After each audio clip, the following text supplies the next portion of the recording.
Maple Leafs in big trouble.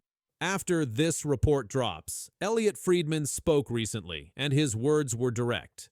He said the Leafs could be heading toward very uncomfortable conversations if things do not change soon. The comments were made during Friedman's reporting on the state of the Toronto Maple Leafs as the season moves forward. His warning focused on inconsistency. The team has not been able to maintain steady performance. Some games show strong structure. Other games fall apart quickly. According to Friedman, this pattern has reached a point where it can no longer be ignored. Friedman explained that when inconsistency continues for too long, teams are forced to reassess. These reassessments do not always stay on the surface. They often move inside the organization. They involve management, they involve coaches, they can also involve players. Friedman used the phrase, very uncomfortable conversations, to describe what could come next if the current trend holds. The Maple Leafs entered the season with high expectations. That context matters. Expectations raise pressure. When results do not match expectations, scrutiny increases. Friedman's warning reflects that reality. The Leafs are not being evaluated like a rebuilding team. They are being evaluated like a team expected to compete every season. Recent performance trends support Friedman's concern. Toronto has struggled to put together long stretches of consistent play. Defensive coverage has broken down in multiple games. Special teams have not produced at expected levels. These issues have appeared more than once. They have appeared across different opponents. One major move already made by the organization was the dismissal of assistant coach Marc Savard. The decision was announced publicly. The team did not release detailed reasoning, but reporting connected the move to power play struggles. Savard was responsible for that unit. The firing showed that management was willing to make changes. Friedman's warning suggests that the Savard move may not be the end of the conversation. His comments point toward broader evaluation. When an insider uses language like uncomfortable conversations, it often signals internal review rather than surface-level fixes.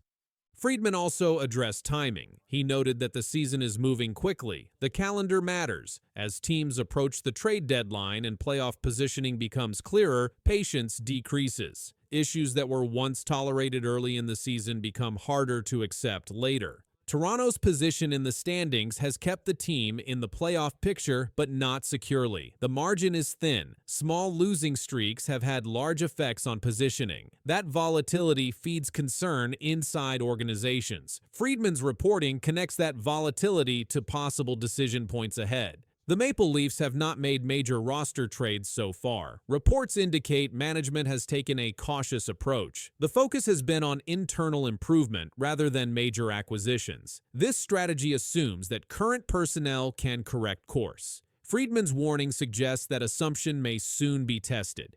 Injuries have also played a role this season. Several players have missed time. Line combinations have changed. Defensive pairings have been adjusted. These disruptions provide context, but they do not remove accountability. Friedman's comments did not center on injuries. They centered on consistency. Coaching is another area under attention. Head coach Craig Berube has addressed performance issues in post-game remarks. His tone has been firm. His comments have acknowledged problems without deflecting responsibility. Friedman's reporting places coaching within the broader evaluation picture, not as the sole focus. Leadership evaluation is also implied. Friedman did not single out individuals. However, when insiders discuss internal conversations, leadership structure is always part of the discussion. Teams examine communication. They examine accountability. They examine execution. The Maple Leafs operate in one of the most intense markets in hockey. That reality amplifies every issue. Friedman's warning carries added weight because it comes from someone deeply familiar with how organizations function under pressure. His comments are not emotional, they are procedural. The phrase uncomfortable conversations does not imply immediate action. It implies preparation. It implies that decision makers are watching trends closely. It implies that tolerance has limits. Friedman's reporting places the Leafs closer to those limits than earlier in the season. Statistical indicators support the concern. Power play efficiency has dropped during key stretches. Defensive metrics have fluctuated. Goaltending results have varied game to game. These are measurable patterns. They are not opinions. Friedman's warning also aligns with reporting from other outlets discussing Toronto's long-term direction. Analysts have noted that the organization must decide whether to continue with minor adjustments or consider deeper structural changes if results do not stabilize. The Savard firing is an example of action taken. Friedman's comments suggest that more evaluation could follow, not necessarily immediate, not necessarily dramatic, but serious. The Leafs front office has remained publicly composed. No emergency language has been used. No public panic has been shown. Friedman's role is not to announce panic. His role is to signal pressure points. His recent comments do exactly that. As the season progresses, every game adds data. Each stretch of performance either supports confidence or raises concern. Friedman's warning frames the current moment as one where data is beginning to outweigh patience. The Maple Leafs are not alone in facing these pressures. Other contenders experience similar cycles. What separates organizations is how they respond. Friedman's reporting places Toronto at a moment where response may soon be required. The warning stands as a marker, not a prediction, not a threat. A marker that internal evaluation is intensifying. That is what uncomfortable conversations means in an NHL context. For now, the Leafs continue their schedule. Management continues its review. Coaches continue adjustments. Players continue execution. But according to Elliotte Friedman, the margin for error has narrowed, and the conversations inside the organization may soon reflect that reality. Brad Treliving, the general manager, had his media availability at about the quarter mark of the season, and things are not going well in Toronto right now when you look at the hockey club. And Noodles, one of the quotes that really stood out, there was a lot of great quotes that I want to talk about with you about Brad Treliving, but one of them was, there's too much vanilla with our hockey team right now. And when I think of Brad Treliving talking about we need a new DNA, and right now he's saying there's too much vanilla, I mean, this is a pretty significant message to the players. Brad Treliving's decision sent shockwaves through the NHL. The Maple Leafs continued to lose close games. Leads vanished late, and the standings told a clear story. As the slide continued, the focus shifted from player mistakes to the choices made in the front office. One decision now sits at the center of the Maple Leafs' struggles, and it has reshaped the direction of the team. Brad Treliving became general manager of the Toronto Maple Leafs in May 2023. His arrival marked a major shift in organizational philosophy. The Leafs moved away from speed and skill as their primary identity and focused instead on size, structure, and playoff-style hockey. During the offseason, Treliving made several roster changes. He allowed longtime core depth players to leave. He signed new veterans to short-term contracts. These players were expected to add physical presence and defensive responsibility. The goal was to build a team that could handle pressure late in games. As the season progressed, the results did not match expectations. The Maple Leafs entered a losing stretch that included defeats to the Dallas Stars, Washington Capitals, and Nashville Predators. In each of those games, Toronto either surrendered leads or failed to produce offense when it mattered most. Against Dallas, the Maple Leafs lost 5-1. The Stars scored 4 goals in the third period. Toronto's only goal came shorthanded. The Leafs did not score at even strength or on the power play. That loss extended a pattern of third-period breakdowns. 2 nights later, Toronto was shut out 4-0 by Washington. It was the team's first shutout loss of the season. The Leafs recorded 22 shots on goal and did not score. Washington capitalized on its chances. Toronto left the ice without points. The following game against Nashville followed a similar script. Toronto held leads. Nashville scored 3 times in the third period. The Predators won 5-3. Steven Stamkos sealed the game with an empty net goal. These losses occurred after Treliving committed fully to his roster vision. The Maple Leafs were built to protect leads and manage late-game situations. Instead, they struggled most in those exact moments. One of Treliving's most significant decisions was hiring Craig Berube as head coach. Berube was brought in to change the team's culture. His coaching style emphasizes structure, accountability, and defensive responsibility. He was selected to match the roster Treliving assembled. After the shutout loss to Washington, Berube addressed the team with a short and direct message. The message was meant to reinforce standards and effort. The tone reflected urgency and frustration. The coaching staff made it clear that performance expectations remained unchanged. Despite that message, the losses continued. The team did not show immediate improvement in results. Third-period issues persisted. Scoring depth remained inconsistent. Treliving's roster decisions also limited flexibility. The Maple Leafs entered the season close to the salary cap ceiling. This restricted the ability to make quick adjustments during the slump. Call-ups and lineup changes had limited impact. Several offseason signings were intended to stabilize the bottom six. Those players were brought in to handle defensive assignments and protect leads. During the losing stretch, Toronto struggled to generate offense from those lines. At the same time, the team's top players carried increased pressure. Austin Matthews returned from a lower body injury earlier in the season. His offensive production remained below his career norms. Matthews later said the season had been a grind. Matthews also addressed the team's mindset after the Nashville loss. He said, "I think mentally we're fine." He added that the process was better and that the team showed good energy. His comments focused on effort rather than outcomes. Those remarks shifted attention back to management decisions. If the effort was present, the structure and results became the focus. That structure was the product of Treliving's roster design and coaching hire. Toronto's defensive group was also reshaped under Treliving. The emphasis moved toward size and physical play.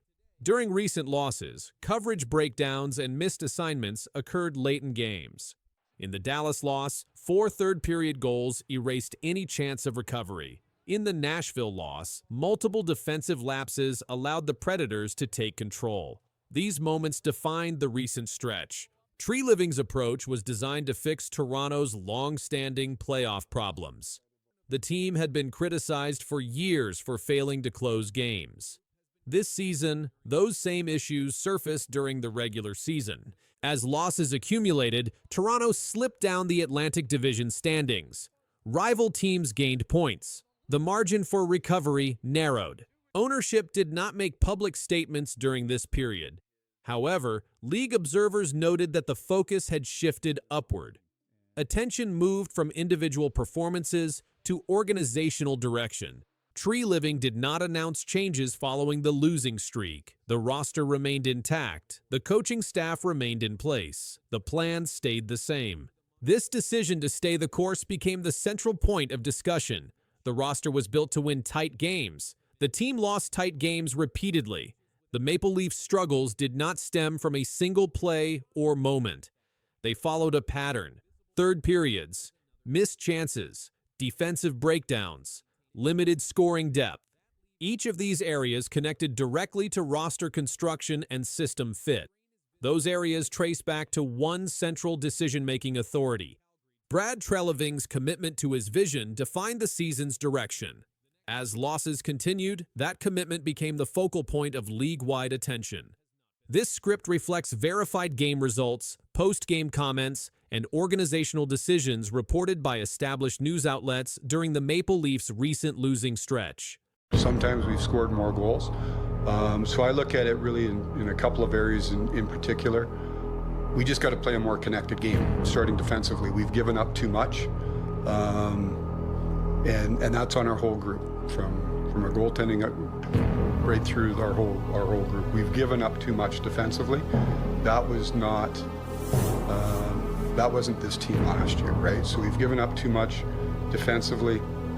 We're not playing connected. Brad Treliving just did exactly what Toronto feared. The Maple Leafs are falling fast, the pressure is rising, and the signs are now hard to ignore. Their problems are showing in every part of the ice. The team keeps slipping, the roster stays the same, and the losses keep adding up. Toronto hoped this would not happen again, but now the warning signs are everywhere. The Maple Leafs entered this season with big hopes. They had a strong core, a clear plan, and a front office that promised stability. But as the season plan pushed forward, the team's weaknesses grew. They fell into long stretches of poor results. They lost battles in key moments. They struggled to keep leads. The pattern has become a major concern. One example of this slide came in a 5-2 loss to Montreal. The Leafs gave up goals from the blue line, lost key second-period battles, and showed major issues in their own zone. Losses like that did not happen once. They came again and again. Even when the team scored, they gave the momentum away. That is a sign of a team losing control. Brad Treliving took responsibility for the slow start earlier in the season. He said the team needed to be better. He said the group needed more urgency. He said the roster needed to push harder. But after many more losses, one big thing stands out. The roster still looks the same. Fans and analysts expected a move during the long stretch of poor results. They expected depth help. They expected a defensive fix. They expected something that would change the slide. No move came. The Leafs stayed with the same lineup, even as the problems grew. Treliving's past also adds to the tension. In Calgary, the teams he built often struggled when star players were out. Depth became an issue. Contract talks were slow. Roster moves came late, long after the problems began. Those patterns frustrated many people before he left. Now, in Toronto, the same concerns are coming back. The team has fought through injuries. The depth has been tested, but no major roster change has arrived. That delay is drawing more attention each week. Austin Matthews missed games earlier this season with a lower body injury. Without him, the Leafs struggled to score at key times. They could not keep up with faster teams. They lost important shifts. When a team relies heavily on a few stars, their absence shows how thin the lineup really is. Toronto felt that gap again this year. The defensive problems have been steady. Toronto gives up too many high-danger chances. They lose battles behind the net. They allow rebounds. Opponents control long stretches in the Leafs zone. These issues appeared in the Montreal game. They appeared in other losses too. Even strong goaltending cannot solve this pattern alone. Coach Craig Berube called one recent performance inexcusable. He said the team lacked urgency. When the coach uses words like that, people expect a serious response from the general manager. But the roster stayed the same. The lines stayed the same. The weak points stayed the same. Veteran players in the locker room have also spoken during the slump. They said the team needed to be sharper. They said the mistakes could not continue. But saying it and fixing it are two different things. Without roster support, the same players carry heavy minutes and heavy pressure. That adds to fatigue. Fatigue adds to mistakes. The team has also had trouble with special teams. The power play has slipped at key times. The penalty kill has struggled. These areas normally require strong depth, reliable role players, and clear structure. Without enough depth, special teams become easy targets for opponents. Toronto is now at a point where a strong move could change direction. A roster shakeup could stabilize the team. A defensive addition could patch the biggest hole. A depth move could ease the pressure on the stars. But every day without a change only adds to the tension. The Leafs must regain stability soon. Their season depends on it. The pressure around Brad Treliving stands at the center of everything now.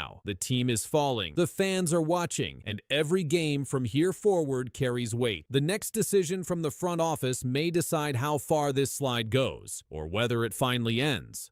And the results are now showing on the ice. The Maple Leafs have lost 7 of their last 8 games. Their structure is breaking down, and there has still been no meaningful roster move to fix the slide. Toronto hoped the mistakes from his past would not follow him here. But now, they are becoming impossible to ignore.